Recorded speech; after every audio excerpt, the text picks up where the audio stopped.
Baik, kita mulai semuanya. Kita masuk ke paparan terkait kebijakan perencanaan pengadaan. Oke, seperti biasa di awal selalu mengingatkan, tidak bosan-bosannya. Mudah-mudahan teman-teman juga tidak bosan.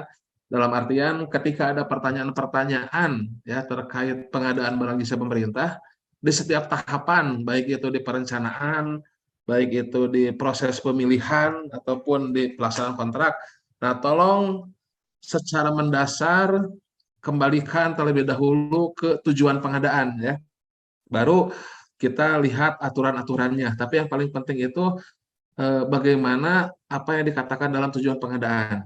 Ketika ada pertanyaan, Pak, bagaimana kalau ada harga yang lebih murah dari e-katalog misalkan? Pak, bagaimana ini kalau kebutuhan kita tidak bisa dipenuhi oleh PDN? Bagaimana kalau yang TKDN misalkan lebih mahal dan sebagainya? Nah, coba lihat kembalikan ke tujuan pengadaan. Ya, jadi semua pertanyaan terkait pelaksanaan perencanaan, pelaksanaan pemilihan, pelaksanaan kontrak, semua dasarnya, semua aturan-aturan main itu kita harus memakai kacamata tujuan ini. Yaitu pertama ada value for the money, dalam artian selalu sesuai dengan kebutuhan, mana yang sesuai dengan kebutuhan. Kadang saya suka lihat di WA ada pertanyaan, Pak, kalau pemeliharaan konstruksi apakah perlu konsultan perencana? Nah, kembalikan ke tujuan pengadaan yang paling awal. Apakah memang dibutuhkan atau tidak? Karena di awal itu kita harus melihat apa kebutuhan kita.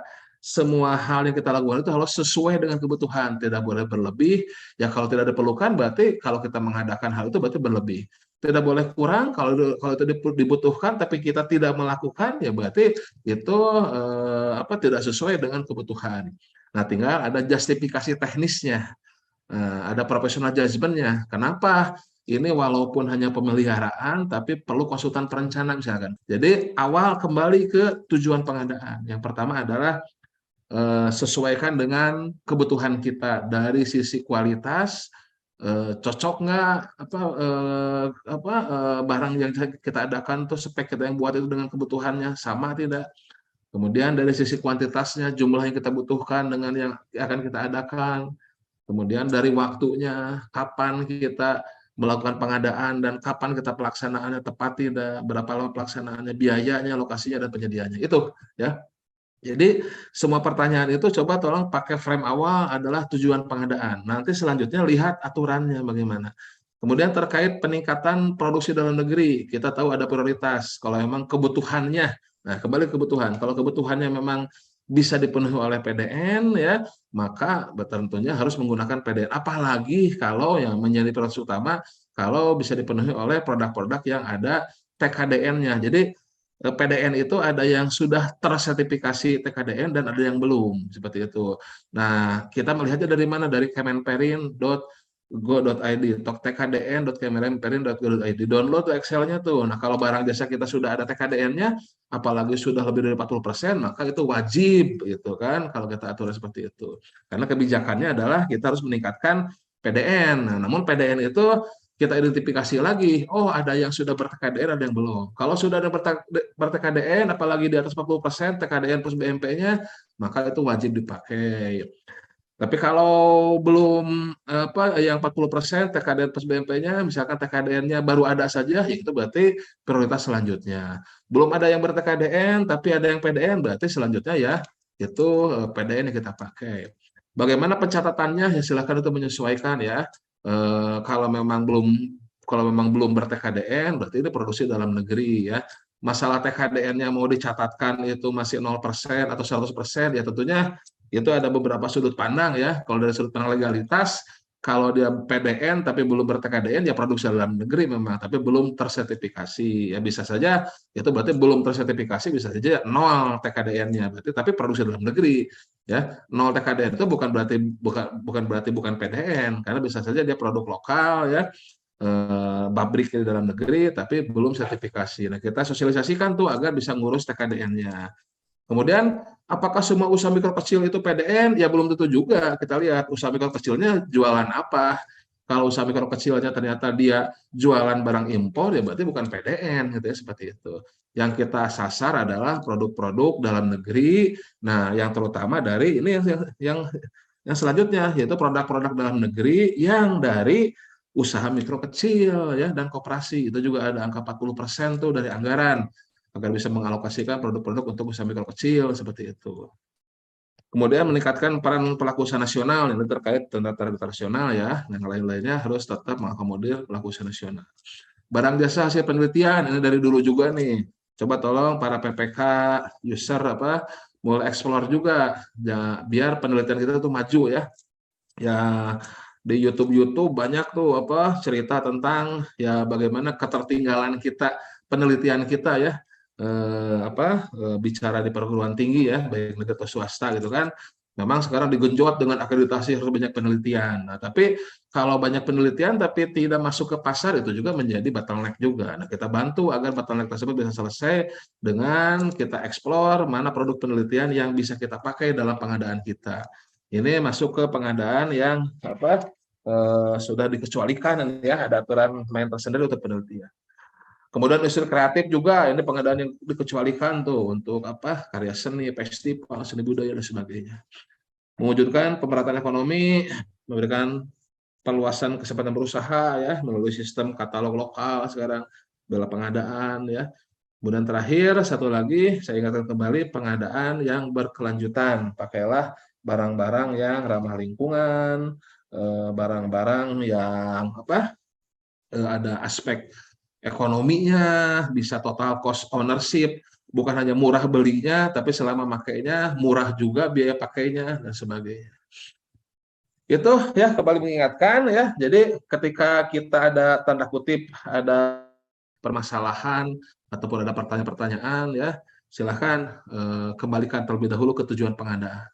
Mana yang paling efektif efisien ya dari sisi value for the money-nya, mana yang bisa mengakomodir peningkatan PDN, mana yang bisa mengakomodir peningkatan peran serta usaha mikro kecil koperasi ya, kemudian barang jasa penelitian, industri kreatif, kemudian pemerataan ekonomi dan perusahaan nasional serta sustainable procurement ataupun pengadaan yang berkelanjutan.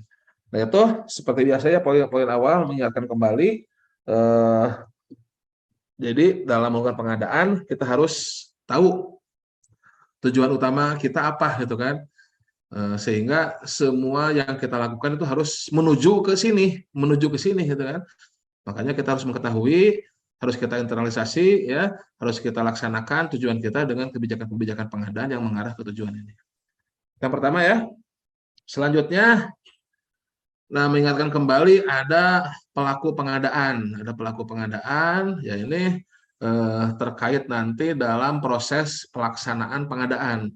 Ya kalau kita kaitkan dengan sirup ya, definisi sirup itu kan sistem informasi rencana umum pengadaan, dalam artian merupakan aplikasi yang menuangkan dari perencanaan pengadaan. Nah, yang mana di awal kita harus bisa memastikan mana yang termasuk pengadaan dan mana yang bukan.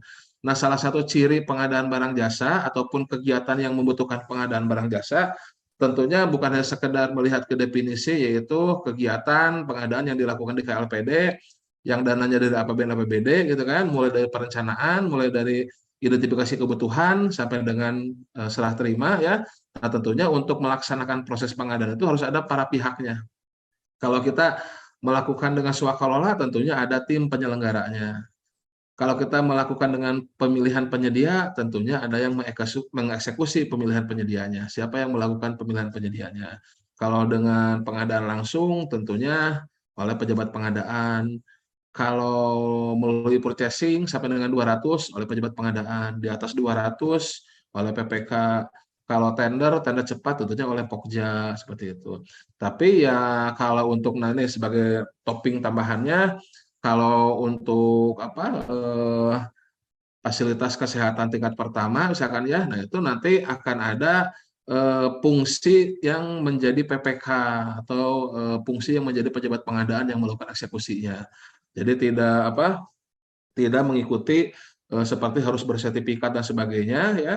Nanti itu akan diberikan ada akun PAKPA juga oleh SPSE di Kementerian Kesehatan gitu ya, sehingga bisa melakukan proses pengadaan secara elektronik seperti itu, sehingga bisa melakukan pengadaan langsung juga ya untuk fasilitas kesehatan tingkat pertama. Nah, itu ada pengecualian seperti itu. Kemudian juga pengecualian untuk para pihak di TNI Polri, ada yang namanya personil lainnya.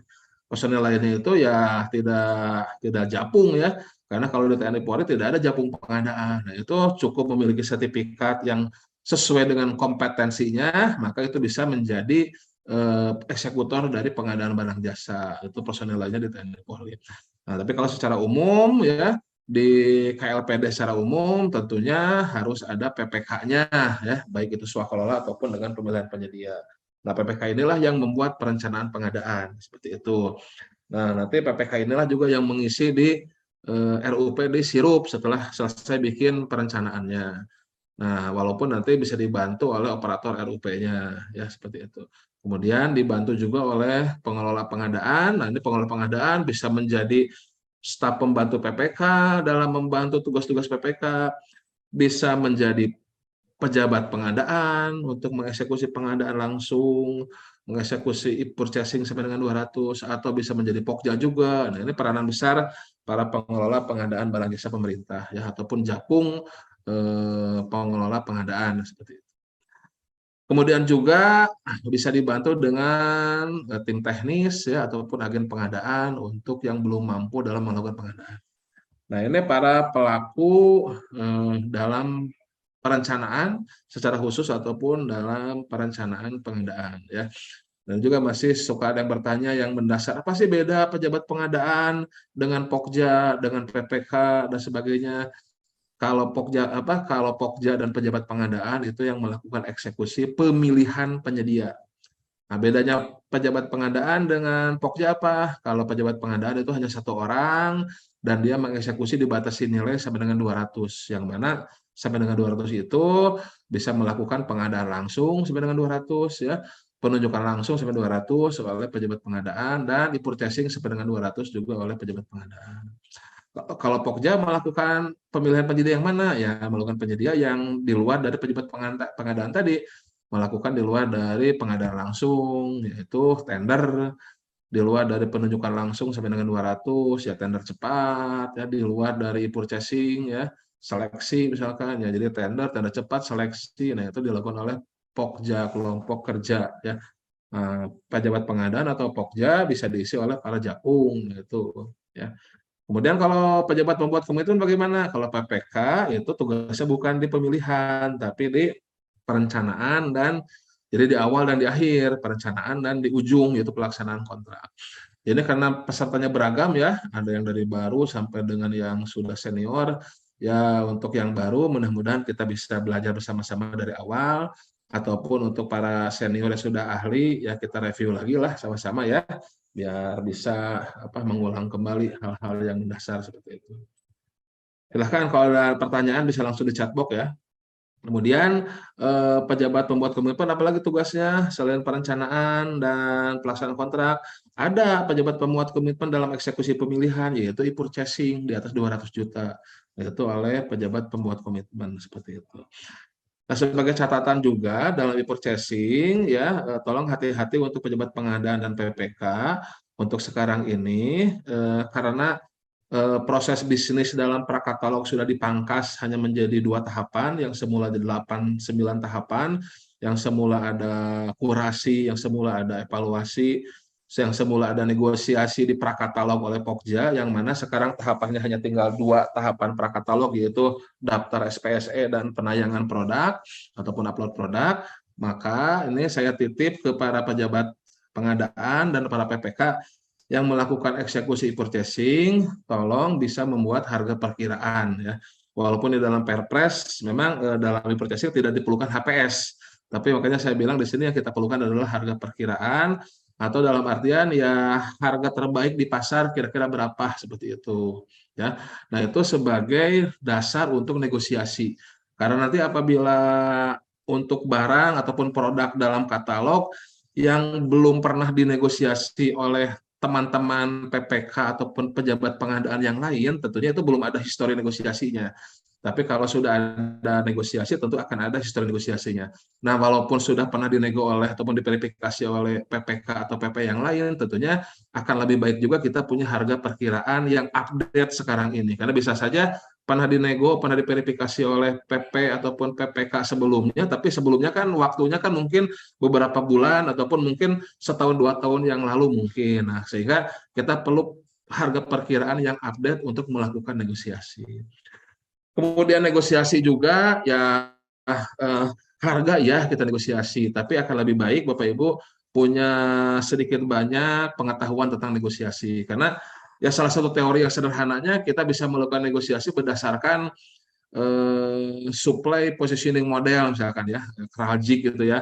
Nah, kalau untuk yang rutin resiko rendah, kontraknya juga rendah, itu mungkin yang dinego selain harga ya, itu adalah administrasinya, biar kita tidak terlalu banyak intervensi ataupun bisa memperpendek jalur administrasi gitu. Misalkan apa masalah pengirimannya segala macamnya ya. Kemudian kalau yang leverage ya tentu fokus di harganya betul itu cost-nya lebih rendah. Kalau di bottleneck gimana caranya resikonya lebih turun lagi di kita teknisnya akan lebih aman karena bottleneck kan resiko cenderung tinggi walaupun harganya kecil rendah. Nah, kalau di kritikal yang resikonya besar, kontraknya juga besar, dan tentunya negosiasi selain harga itu bagaimana kita mengamankan resikonya, teknisnya juga dilihat. Jadi bukan hanya sekedar ya punten-punten, oke ini harus negosiasi ini, lakukan negosiasi tapi hanya sekedar Rp500 turunnya gitu kan. Seperti itu, hanya sekedar formalitas saja. Jangan seperti itu. Dilihat ya. Kita punya pegangan harga perkiraan berapa, harga terbaik berapa, terus kita sedikit banyak punya pengetahuan teknis kira-kira apa yang bisa kita negosiasi. Tentunya tidak selalu teknisnya banyak segala macam. Tadi tentukan sesuaikan dengan tadi tools yang paling minimal adalah supply positioning model ya. Kita ini ada di mana kebutuhan kita nih di yang resiko rendah ataupun nilainya kecil berarti itu kalau di kuadran itu berarti negosiasinya cukuplah apa selain harga cukuplah administrasinya, cukuplah ke teknis simpelnya agar kita tidak terlalu banyak intervensi, tidak habis waktu pikiran ke pekerjaan-pekerjaan yang rutin. Contohnya seperti itu ya. Nah, itu terkait pelaku pengadaan ya. Kemudian waktu penyusunan perencanaan ya tentunya sekarang sudah detik-detik terakhir ya. Ini adalah bulan apa terakhir sebelum 31 Maret ya untuk bisa melakukan pengisian RUP untuk kondisi normal karena kondisi apa perencanaan itu ada 3. Untuk normal 2023 berjalan itu ya paling telat 31 Maret itu sudah dilakukan perencanaannya. Silakan segera dibuat perencanaannya dan diisikan RUP-nya. Nah, kondisi yang lain nanti apabila ada perubahan ketika tahun anggaran berjalan, ya silakan direvisi kembali perencanaannya. Ya, kemudian kondisi yang ketiga itu apabila kebutuhan kita diperlukan di awal tahun, ya kemarin lah bulan Januari itu kita lakukan bisa dengan tender dini atau tender sebelum pra RKA. Nah, itu berarti perencanaannya di awal seperti itu. Atau nanti buat tahun ke depan ya, 2024 awal. Nah, berarti sudah dipersiapkan tuh dari sekarang tuh, ibaratnya mah dari pertengahan tahun nanti perencanaannya. Nah, itu 3 kondisi kapan kita bisa melakukan perencanaan ya. Nah, defaultnya tentunya untuk apa KL itu dilakukan bersamaan dengan penyusunan RKA-KL setelah adanya pagu indikatif. Jadi kalau untuk Pemda setelah KUA PPKS ya. Nah, itu setelah muncul itu baru kita lakukan perencanaan. Nah, itu kapannya kita bisa melakukan perencanaan pengadaan. Oke. Selanjutnya sudah ini waktu. Nah, ini 31 Maret ya. Oke, tolong segera diumumkan. Nah, ini ya bukan berarti nanti setelah 31 Maret sirupnya di close enggak ya. Sirup tidak akan terkunci ya. Sirup akan terbuka sepanjang tahun ini. Paling nanti kuncian terakhir untuk 2023 adalah 31 Desember 2023 kuncian terakhir. Tapi per 31 Maret ini kepentingannya untuk ya tanda kutip memaksa teman-teman semua agar bisa merencanakan lebih awal. Nah, makanya ada muncul penilaian ITKP dan segala macam ya. Ada dikaitkan dengan MCP KPK juga agar bisa lebih awal merencanakan pengadaan seperti itu, agar kita bisa eh, apa agar kita bisa lebih maksimal lah dalam nanti pelaksanaannya ya. Perencanaannya dimaksimalkan dari awal, pemilihannya juga bisa lancar, nanti pelaksanaan juga bisa lebih awal, ya lebih tenang lah dalam mengerjakan pelaksanaan. Begitu. Nah, sekarang kita masuk ke proses perencanaannya. Tadi prolog aja ya, prolognya. Nah, sekarang masuk ke perencanaan. Nah, pertama adalah identifikasi pengadaan. Nah, ini masih terus digulirkan ataupun disosialisasikan ya, karena ternyata masih banyak juga teman-teman ya, mungkin karena masih baru ataupun ya masih belum memegang kuat terkait konsep pengadaan ataupun konsep RUP ini. Jadi kita bicara RUP, rencana umum pengadaan, kita bicara sistem sirup, sistem informasi rencana umum pengadaan. Jadi yang kita masukkan ke dalam sirup itu adalah pekerjaan-pekerjaan, kegiatan-kegiatan, ataupun anggaran-anggaran yang memang terasosiasi dengan pengadaan barang jasa, yang memang membutuhkan eksekusi pengadaan barang jasa. Karena di dalam anggaran kita tidak semuanya itu perlu pengadaan. Tidak semuanya itu membutuhkan eksekusi pengadaan seperti itu. Nah, jadi kita harus bisa mengeksekusi mana yang merupakan kegiatan pengadaan. Nah, itulah yang kita buat rencana umum pengadaannya. Ini bukan rencana umum penganggaran, bukan rencana umum keuangan, bukan rencana umum hibah ya, bukan rencana umum honor ya, tapi rencana umum pengadaan. Berarti yang kita buat perencanaannya adalah pengadaan, kegiatan yang membutuhkan pengadaan. Ya, kegiatan yang dilakukan dengan swakelola atau dilakukan dengan pemilihan penyedia. Nah, ini yang bukan suka ya, masih ada beberapa miss antara swakelola dengan penyedia. Nah, gini Bapak sekalian, di dalam anggaran itu akan terasosiasi ataupun akan ada kegiatan-kegiatan yang merupakan kegiatan rutin, kegiatan operasional per tahun itu selalu muncul lah gitu kan, yang merupakan kegiatan utama untuk menunjang tugas dan fungsi dari satker ataupun dari unit kerja masing-masing. Nah, itu kegiatan rutin ataupun kegiatan operasional. Nah, kemudian juga ada kegiatan yang berbasis proyek, ibaratnya ya tidak setiap tahun muncul, dia mungkin ada eh, tiba-tiba muncul, apakah karena ada proyek tertentu, misalkan membuat bangunan, ya, kita butuh gedung baru, kita butuh alat baru, ya seperti itu, ya. Itu ada yang kegiatan berbasis proyek. Ada juga kegiatan yang misalkan darurat, ya tiba-tiba darurat, kebutuhan darurat muncul tiba-tiba itu dalam anggaran kita untuk kegiatan darurat seperti itu. Kemudian juga ada kegiatan-kegiatan yang baru muncul mungkin untuk menunjang dari visi misi dari organisasi. Dari misalkan ada pimpinan baru juga, nah muncul lagi kegiatan-kegiatan yang untuk akomodir dari visi misi organisasi atau visi misi dari pimpinan baru misalnya. Nah, itu muncul dalam semua kegiatan ataupun dari anggaran kita, dari struktur anggaran kita. Nah, dari anggaran kita tersebut, nah kita harus bisa inventarisir dari kegiatan rutin misalkan ya, mana yang membutuhkan eksekusi pengadaan dan mana yang tidak, yang operasional rutin. Contohnya yang sering yang sering ditanyakan adalah masalah honorarium. Pasti di dalam kegiatan rutin itu selalu ada honorarium, ada narasumber.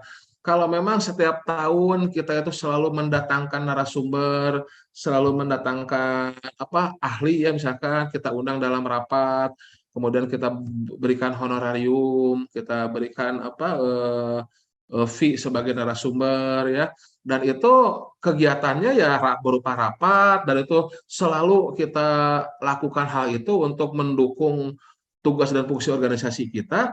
Kemudian ketika pelaksananya pun ya langsung ditransfer kepada dari bendahara kepada narasumbernya ataupun kepada pejabat yang memberikan masukan ataupun memberikan insight ketika meeting tersebut, maka itu tidak termasuk pengadaan seperti itu. Karena ya tadi tidak ada pelaku yang melakukan pengadaannya, tidak ada eksekusi swakelola ataupun pemilihan penyedia, itu kita hanya ibaratnya mengalirkan uang dari anggaran ke bendahara, dari bendahara ke narasumbernya untuk kegiatan yang mendukung tugas dan fungsi dari organisasi kita seperti itu. Nah, itu contoh kegiatan yang rutin. Tapi bisa juga dalam kegiatan rutin kita ada rapat-rapat tadi, ada rapat-rapat yang membutuhkan makan minum misalkan.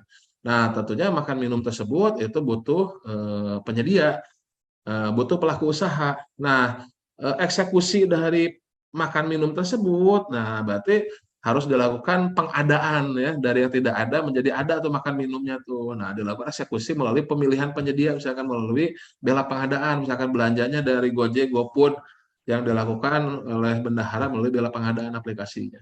Nah, berarti itu kita melalui proses pemilihan penyedia. Nanti ada nota apa ada bukti perjanjian ataupun ada nota pembelian dari pelaku usaha kepada kita seperti itu. Atau misalkan belinya dari katalog elektronik lokal. Nah, berarti itu kita melakukan proses pemilihan penyedia tuh oleh pejabat pengadaan. Nah, maka itu berarti termasuk yang kita buatkan RUP-nya, yang kita masukkan anggarannya ke dalam sirup. Karena itu merupakan kegiatan pengadaan untuk makan minum. Kita satukan tuh kegiatan masukkan tuh akun-akun makan minumnya misalkan ya dalam satu paket pengadaan di RUP silahkan. Atau kita butuh ATK, bahan habis pakai ya. Nah, belanjanya bisa melalui katalog elektronik nasional, melalui PEP ya, kata komunitas PEP. Silakan, berarti itu kita melakukan pemilihan penyedia tuh, nanti dieksekusi oleh pejabat pengadaan misalkan ya seperti itu. Nah, berarti kegiatan rutin tersebut memang membutuhkan eksekusi dari pengadaan seperti itu. Nah, hal lainnya perjalanan dinas misalkan ya, uang harian. Ya kalau memang tadi dalam kegiatan rutin operasional kita itu ada kegiatan keluar kota misalkan untuk melakukan sosialisasi ya, sosialisasi ke LPSE tertentu misalkan kami di LKPP akan melakukan sosialisasi ke kabupaten tertentu gitu kan. Nah, kemudian staf kami diberikan uang harian gitu kan, diberikan uang untuk nginap ke hotel, diberikan untuk transport ya oleh kami oleh bendahara. Maka kegiatan itu tidak termasuk pengadaan. Kenapa? Karena ya uang diberikan kepada staf ataupun stafnya jalan dulu, nanti terakhir minta di reembus, diberikan uang harian, nah itu tidak ada proses dari pengadaannya, tidak ada kegiatan swakelolanya, tidak ada kegiatan pemilihan penyediaannya, tidak ada para pihak yang melakukannya, gitu kan, dalam pengadaannya, gitu kan, itu langsung eksekusi uang dari negara ke bendahara ke staf yang melakukan perjalanan dinas.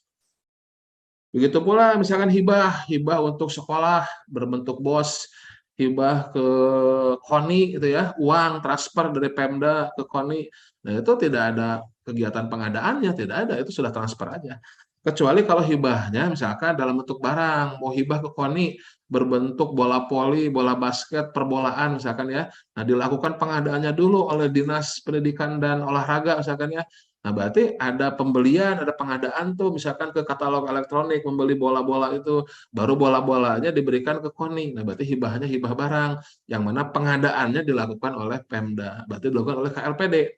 Tapi kalau pengadaannya dilakukan oleh di luar KLPD, tidak termasuk definisi pengadaan, karena kan pengadaan itu proses pengadaan dari barang jasa yang dilakukan oleh KLPD, kementerian lembaga, walaupun uangnya misalkan bersumber dari APBN, tapi kan ini uangnya sudah ditransfer, sudah berubah menjadi uang hibah ke KONI tersebut, seperti itu contohnya. Oke, termasuk juga bansos operasional dalam bentuk uang. Nah, ini bentuk uang itu tidak termasuk pengadaan seperti itu. Nah, hal-hal seperti itu ya yang sering banyak ditanyakan, mudah-mudahan semakin paham ya, mana yang merupakan proses pengadaan dan mana yang bukan. Nah, kalau kita menyebutkan pengadaan ya biasanya kita bisa melakukan dengan dua hal, yaitu swakelola atau penyedia.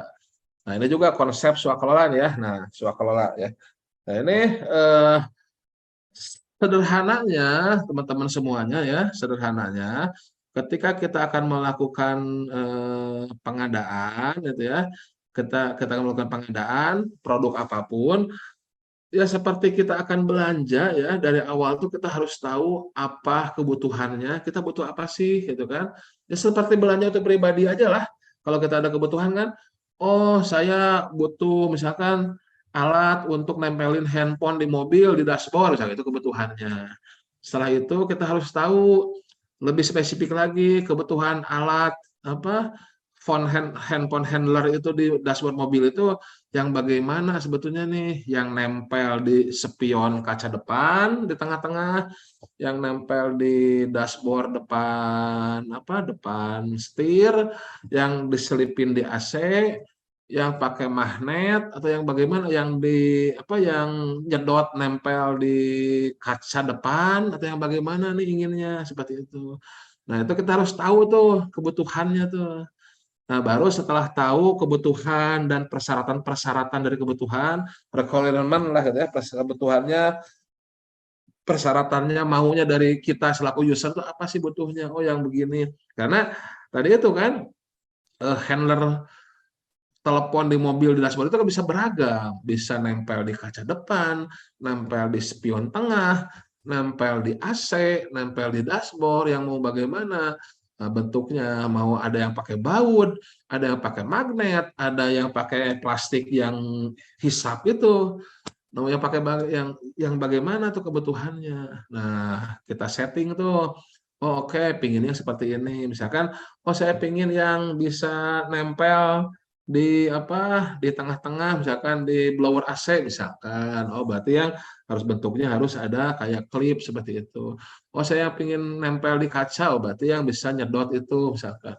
Nah, terus selanjutnya nempel handphonenya apakah dijepit, diklip, apakah pakai magnet atau bagaimana gitu kan. Nah, itu atau bisa ngecas sambil sambil ngecas secara tidak pakai kabel wireless gitu kan, bisa ngecas ada tuh ya. Jadi langsung ditempel, langsung ngecas. Bagaimana spesifikasinya? Kita harus tahu dulu apa kebutuhannya. Nah, setelah tahu kebutuhannya, nah sebetulnya yang paling mendasar juga kita harus tahu kira-kira ini yang bisa mensuplai dari kebutuhan kita itu siapa sih ini ya, siapa dari atau dari mereknya ada, atau dari produknya, produk siapa nih, produk merek apa, produk jenis apa yang bisa memenuhi kebutuhan kita misalkan. Harus dicari dulu tuh, ada survei pasar dulu gitu kan. Nah, baru setelah kita mengetahui kebutuhan kita, kemudian bisa dipenuhi oleh merek apa, merek ini tuh dijual oleh siapa, dan dijualnya ada di pasar mana nih? Apakah di pasar online, apakah di ya pasar online juga, e-marketplace ibaratnya ini banyaknya di mana? Apakah di Tokped misalkan ya, untuk pribadi nih, apakah di Shopee, apakah di mana gitu kan? Atau mungkin bagusnya ke toko aksesoris handphone, ada di mana bagusnya nih? Misalkan saya di Bogor ada nggak nih yang seperti ini? Atau harus ke Jakarta, ke Roxy, atau harus kemana? Nah, itu harus tahu dulu, seperti itu. Baru setelah tahu itu, nah barulah kita tentukan caranya nih. Oh, ternyata apa daripada ke penyedia misalkan ya, daripada ke pelaku usaha di online shop atau di offline, mendingan misalkan ternyata ada saudara yang merupakan yang suka jualan aksesoris handphone misalkan gitu ya. Nah, daripada kita nyari-nyari keluar, kalau memang ada saudara kita yang jualan aksesoris handphone dan memang juga bagus dia, ya kita lakukan saja dengan swakelola, yaitu melakukan pengadaan yang dari empat ibaratnya kerabat kita tuh. Siapa 4 kerabat kita dalam swakelola? Itu pertama, swakelola oleh internal kita sendiri, swakelola oleh KLPD lain, swakelola oleh ormas atau oleh pokmas. Nah, ini kerabat kita nih. Kalau ada kerabat terdekat kita ataupun ya diri kita sendiri nih ya, ini swakelola kita sendiri. Kalau memang kita itu tukang jualan handphone aksesorisnya, tentunya kita tahu lah gitu kan, mana yang paling tepat. Ya udah, berarti swakelola tipe yang pertama oleh kita sendiri, karena memang tusi kita, karena memang keahlian kita, kita jagonya, kita ahlinya dalam hal tersebut, ya lakukan swakelola tipe yang satu begitu. Atau ada KLPD lain itu kan yang ahlinya. Nah, kita harus eksplor tuh, mulai lihat-lihat. Tadi butuh pengadaan ya hubungi ke LKPP, butuh pelatihan pengadaan hubungi ke LKPP, siapa tahu bisa swakelola tipe yang kedua dengan LKPP. Butuh sosialisasi terkait misalnya kesehatan, coba cari di Kemenkes ya, siapa tahu ada butuh kajian di BRIN tuh, banyak Pusiantek BRIN itu bisa melakukan kajian-kajian tuh tipe kedua ya. Nah, sesuaikan masing-masing KL pasti ada ininya lah. Butuh pelatihan misalkan ya, pelatihan itu kayak kerjasama dengan Pusdik militer TNI Polri itu bisa itu saya kemarin tuh ke semacam Pusdik Bela Negara tuh di Lembang bagus itu mungkin bisa diajak swakalola atau tipe yang kedua tuh untuk melakukan pelatihan ya nanti nginapnya bisa lengkap tuh mau nginapnya di lapangan pakai tenda bisa di barak menjadi prajurit ya pagi-pagi langsung ada trompet atau ya bisa di luar juga ya diatur aja gimana itu salah satu potensi itu untuk swakalola tipe yang kedua tuh kita butuh tim building misalkan ya bisa swakalola tuh dengan pusdik-pusdik dari Polri itu. Nah, mungkin bisa menambah disiplin kita juga dan sebagainya. Itu contohnya. Atau ada ormas. Nah, ini saya juga punya rencana nih. Kami di PT PEP akan melakukan kajian perencanaan transformasi digital tuh. Kami punya rencana dengan IAPI tuh mau melakukan kerjasama tipe swakalola tipe yang ketiga dengan para ahli pengadaan ya. Karena di sana berkumpul para ahli pengadaan ya. Nah, silakan cari ormas yang memang ahlinya, jagonya sesuai yang bisa memenuhi kebutuhan kita. Pada itu jadi kembali ke tujuan pengadaan kita. Siapa yang bisa memenuhi kebutuhan kita? Atau dengan kelompok masyarakat, gitu kan? Atau dengan kelompok masyarakat yang membutuhkan atau yang membutuhkan pendampingan dari masyarakat, ya misalkan untuk perbaikan saluran irigasi ya atau ke hutan dan sebagainya. Nah itu pembibitan ya kalau memang membutuhkan partisipasi langsung dari masyarakat silahkan kita lakukan dengan swakalola tipe yang keempat yaitu dengan kelompok masyarakat. Nah itu ya kemudian juga satu lagi pekerjaan yang bisa dengan swakalola adalah untuk meningkatkan kapasitas SDM internal kita. Kalau tadi kan kembali ke kompetensinya, jagonya ada di siapa nih? Kalau kita jagonya berarti swakalola tipe yang pertama. Kalau KL lain jagonya, ya KL lain yang kita undang atau kerjasama. Kalau ormas ada ormas jagonya, kompetensinya ya kita pakai ormas atau pokmas ya atau kebutuhannya kita butuh kelompok masyarakat ya kita lakukan tipe yang keempat. Namun kalau kita butuh pelatihan internal kita butuh sosialisasi BIMTEK untuk meningkatkan kompetensi dari internal kita itu juga bisa swakalola. Atau kegiatan yang rahasia, nah itu skema awalnya swakalola. Nah itu swakalola. Nah kalau kira-kira tidak ada swakalola ya kalau dilihat dari Perlem 11 itu flow diagramnya silakan dilihat lagi ya Perlem 11 perencanaan atau Perlem 3 ya barulah kita melihat ke penyedia gitu kan. Nah, penyedia ada nggak nih? Ya tadi kalaupun melihat penyedia duluan juga bisa, kalau nggak ada penyedianya ya berarti kembali ke swakalola. Ataupun kurang minat penyedianya, kita lakukan ke swakalola seperti itu. Nah itu. Nah tapi kalau memang swakalola nggak bisa, ya kita lakukan, kita lihat kembali ke penyedia ada nggak. Tapi kalau penyedia nggak ada, ya kembali ke swakalola mau tidak mau swakalola, gitu, seperti itu. Ya. Nah itu swakalola ya silahkan menjadi prioritas awal juga. Lihat bisa nggak kita lakukan ke swakalola. Nah, tapi swakalola juga apabila ada alat, bahan ya yang membutuhkan pelaku usaha di dalamnya, maka silahkan bisa dilakukan pemilihan penyedia ya. Walaupun skema besarnya adalah swakalola. Contohnya tadi PU memperbaiki jalan ya swakalola tipe yang pertama karena PU memang jagonya dalam memelihara jalan kan.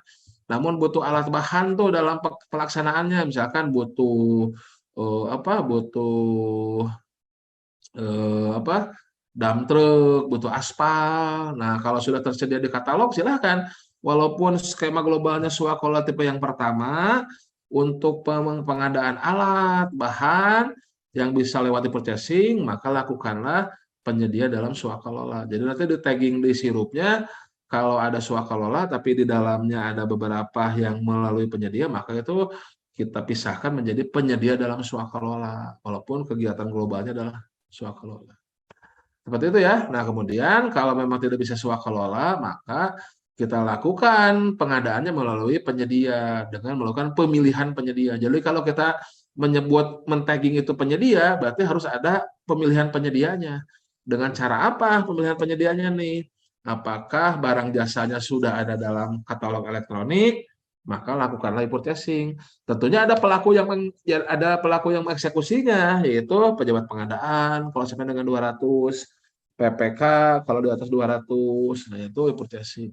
Kalau tadi untuk fasilitas kesehatan tingkat pertama ya yang berfungsi ataupun bertugas sebagai PPK ya itu silahkan melakukan eksekusi. Yang berfungsi sebagai pejabat pengadaan silahkan bisa melakukan e-purchasing ya dengan meminta akun terlebih dahulu ke LPSE-nya, kemudian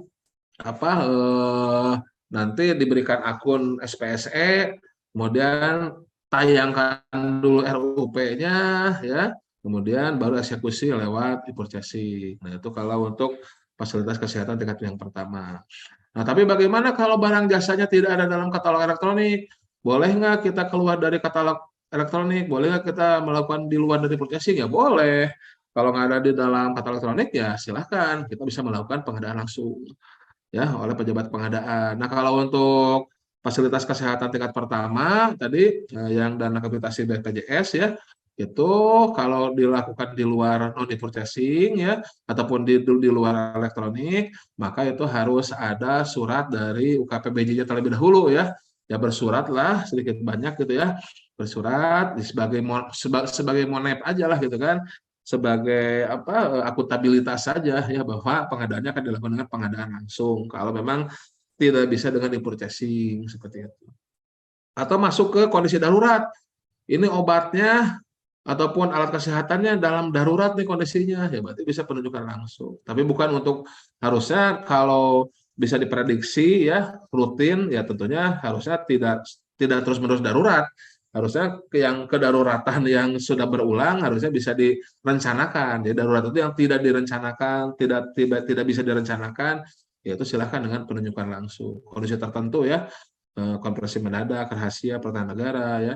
Nah, sebetulnya darurat itu tidak termasuk dalam penunjukan langsung ya, tapi masuk ke PLN 13 itu ya, bahkan lebih mudah daripada penunjukan langsung kalau darurat seperti itu. Langsung nunjuk ke satu penyedia yang mampu atau konstruksi penyedia yang terdekat. Yang penting kualifikasinya sudah terkualifikasi. Nah, itu kalau tidak bisa e-purchasing. Nah, nanti jangan lupa pengadaan langsung ataupun penunjukan langsung kalaupun tidak melalui elektronik nanti ada pencatatan ya. Nah, tapi kalau pengadaan langsung mau melalui elektronik juga bisa itu, bisa langsung bertransaksi ya, ada pengadaan langsung seperti itu. Oke, tapi pada intinya kalau kita tidak bisa melakukan secara elektronik ya, nah untuk di FKTP itu bisa bersurat tuh ke UKPBJ-nya. Nah, itu silahkan bisa manual. Ya tentunya yang lainnya juga sama ya. Kalau yang lain tidak perlu bersurat ke UKPBJ. Kenapa? Karena di FKTP itu kenapa harus ada bersurat dulu? Karena kan yang melakukannya itu bukan ahli pengadaan ya, hanya berfungsi sebagai PP, berfungsi sebagai PPK ya, yang mana itu tidak ada sertifikasi terkait pengadaannya. Maka harus ada monitor lah, ada pemantauan dari yang lebih mengerti tentang pengadaan itu KPBJ. Kurang lebih seperti itu di Permenkes nomor 6. Nah, kemudian kalau tidak bisa purchasing, tidak bisa pengadaan langsung, penunjukan langsung, maka lakukanlah dengan cara cepat ya. Nah, ini kalau speknya sudah rinci, sudah standar ya, pelakunya sudah terkualifikasi di sikap. Ya kalau Bapak Ibu memang punya banyak penyedia, punya daftar penyedia mampu ya suruh masuk ke dalam tender cepat lah biar nggak banyak biar nggak tidak melakukan tender. Jadi nanti kalau sudah umum speknya pelaku usahanya juga sudah banyak ya udah tender cepat aja langsung sat tinggal cari harga termurah. Atau opsi terakhir adalah tender seperti itu ya. Nah memang nanti ya sekarang kan ada target untuk memperbanyak transaksi purchasing, nah maka silakanlah mumpung masih ada 5, mumpung masih belum dipangkas ya, nah silakan bisa memilih mana cara pemilihan penyedia yang paling cocok ya untuk Bapak sekalian ya. Nah ini sekarang sudah mengarah ke bagaimana konstruksi juga bisa masuk ke katalog ya dengan supply by owner dan sebagainya, walaupun dia tidak semuanya. Tapi sekarang ini gesernya ya gimana caranya agar memperbanyak produk di katalog elektronik ya. Target 5 juta produk kalau nggak salah ya dengan transaksi 500 triliun ya. Nah, itu kita lihat bagaimana perkembangannya nanti ya. Kita arahkan ke sana. Nah, itu pada intinya kalau Bapak Ibu melakukan ataupun memilih tagging penyedia, nah maka tentunya harus ada eksekusi ke penyedianya. metode pemilihan penyediaannya apa, siapa yang melakukannya. Begitu pula swakelola juga harus ada eksekusinya. Jangan, oh saya pilih ini swakelola nih, tapi swakelolanya tipe berapa nih? Tipe yang mana? Tipe pertama, oke, tipe pertama. Eksekusinya siapa? Mana tim persiapannya? Mana tim pelaksananya? Mana tim pengawasnya? Mana SK timnya? Siapa saja timnya? Terus nanti ada kegiatannya. Apa nih kegiatan? Oh, misalkan swakelola kegiatan pelatihan. Nah, dilakukan pelatihannya tuh oleh kita gitu kan. Ada timnya, ada tim pelaksananya. Jadi kalau memang itu swakelola berarti kegiatannya, produknya itu dihasilkan oleh kita. Produk barang jasanya itu dihasilkan oleh kita sendiri. Ada kegiatannya. Bukan nyebut swakelola tapi malah beli ke penyedia, malah beli ke toko itu kan. Oh, swakelola karena saya yang belanja ke toko. Bukan seperti itu swakelola. Bukan saya yang belanja ke toko berarti saya yang swakelola. Saya swakelola bukan seperti itu ya. Oke, tapi tadi swakelola itu memang ada kegiatannya, ada hasilnya produk barang jasanya. Nah, kita yang melakukan. Kalau swakelola itu yang pertama, kalau memang kita ahlinya. Tapi kalau KLPD lain, ya yang ahlinya berarti kita kerjasama dengan KLPD lain. Pelaksananya oleh KLPD lain. Atau oleh Ormas, tipe ketiga, atau oleh Pokmas. Nah, makanya di awal yang paling penting tadi secara filosofis, kita harus tahu dulu sebetulnya, kebutuhan kita itu apa sih?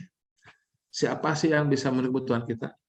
Produk apa yang bisa memenuhi kebutuhan kita? Nah, di pasar mana ini adanya, di mana adanya nih barang kita dan penyediaannya itu ada di mana.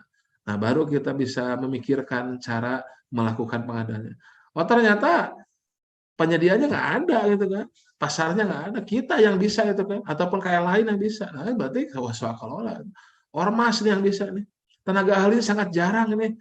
Tenaga ahli sangat jarang. Paling yang ahli ini Pak Ono Purbo misalkan ya, atau Pak siapa dosen-dosen tuh, nah, ini ITB ini dosen-dosen ITB misalkan, swakalola dengan ITB misalkan seperti itu. Begitu kurang lebih ya, memilih cara pengadaan ya, cara pengadaan dan cara pemilihannya dan tipe swakalola. Nah, selanjutnya saya percepat dari jam 10 ya. Selanjutnya kita harus bisa memaketkannya sesuai ketentuan ya. 15 miliar kalau memang masih ada penyedia pelaku usaha kecil yang mampu, lakukanlah dengan usaha mikro kecil ya, usaha mikro kecil sama dengan 15 miliar. Tapi ya tidak semuanya bisa juga. Kalau memang kayak beli motor, beli mobil itu harus ke dealer. Dealer itu nggak ada yang kecil. Jadi beli 1-2 mobil pun itu harus usaha besar ya. Karena ya tadi dealer itu semuanya usaha besar seperti itu. Walaupun CP ya, walaupun CP tapi usaha besar itu ya dealer-dealer itu. Nah, lihat masih ada nggak usaha kecil yang bisa melakukan pekerjaan kita. Kalau memang masih ada usaha kecil yang bisa melakukan pekerjaan kita, maka sampai dengan 15 miliar itu untuk usaha kecil. Untuk konsultan konstruksi ada pengaturan tersendiri ini ya, ini usaha kecil sampai 1 miliar untuk konsultan konstruksi. Kemudian untuk pekerjaan konstruksinya nilai di atas 15 miliar itu untuk BUMN dibatasi di atas 100 miliar. Gitu ya, pemaketan. Kemudian masalah waktu ini tolong ya ini mumpung masih bulan Maret yang pekerjaan-pekerjaannya 5 bulan itu harus sudah mulai tender sekarang nih kalau tender ya. Karena kalau ditarik mundur kan coba ditarik mundur dari Desember 5 bulan pelaksanaan itu sudah bulan Juli itu harus sudah kontrak gitu kan kalau 5 bulan pelaksanaan.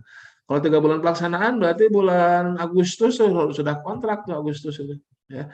Kalau Agustus kontrak berarti ya tender itu ya bulan Juni itu harus mulai tender itu. April bahkan takutnya gagal tender kan. April tuh ya bulan depan gitu kan. Nah, bulan depan harus mulai tender tuh kalau mau aman. Takutnya ada gagal tender, ada sanggah dan sebagainya. Jangan dipepet-pepetin gitu ya. Apalagi kalau kita pekerjaannya 3 bulan, 5 bulan harus dari sekarang. Gitu ya. Oke, anggaran juga jangan lupa anggaran ya. Anggaran jangan lupa bukan hanya untuk anggaran pengadaan, tapi buat anggaran pendukungnya. Kita melakukan pengadaan itu kan kita kadang butuh makan minum, sediakan juga anggaran untuk makan minumnya. Mungkin butuh ATK habis pakai, sediakan juga. Atau butuh tenaga ahli, butuh tim teknis untuk membackup PPK. Nah itu juga harus ada honornya. Bisa dilakukan dengan pengadaan langsung, atau bisa dilakukan dengan jam rapat segala macam. Itu sediakan anggarannya. Jangan sampai anggaran itu hanya tersedia untuk beli barangnya, ya kan? Ya seperti gini lah, misalkan kita mau beli sepeda, misalkan ya, nah kita belinya di toko Polygon atau toko apalah gitu yang murah meriah gitu ya.